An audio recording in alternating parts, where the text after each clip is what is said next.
Cake ആരാ തിന്നത്?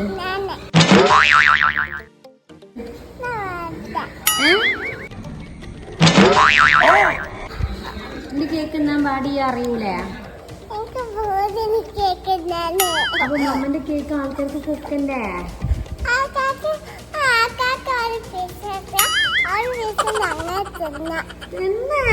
കഴിക്കരുതിട്ടാ. അപ്പൊ എന്തായാലും കുഴപ്പമില്ല, നമ്മളെടുത്ത് ഇതുപോലെ റാപ്പ് ചെയ്തിട്ട് സ്റ്റോക്ക് ഉണ്ടാവും കേക്ക് എക്സ്ട്രാ ഉണ്ടാക്കിയത്. അപ്പൊ കഴിച്ചു പോയ കേക്കിന്റെ പകുതി ഞാൻ നേരെ ലെവലിൽ കട്ട് ചെയ്തെടുത്ത് അതേ സെയിം ലെവലിൽ ഇതുപോലെ താഴ്ന്ന് വേറൊരു കേക്കിന്റെ പീസ് ഇതുപോലെ സെറ്റ് ആക്കി എടുത്തു കേട്ടോ. പിന്നെ അത് ഇതേപോലെ ജോയിന്റ് ചെയ്ത് ഫ്രോസ്റ്റ് ചെയ്തു. അങ്ങനെ കേക്ക് റെഡിയായി. നമ്മൾ ഓവനിലെ ഓർഡറിന് പുറമെ ഗ്യാപ്പ് ഉണ്ടെങ്കിൽ അവിടെയും കൂടെ കുറച്ച് കേക്ക് ബേക്ക് ചെയ്തെടുക്കാം. കേക്ക് ആയതുകൊണ്ട് ജോയിന്റ് ചെയ്ത് വെക്കാൻ പറ്റും.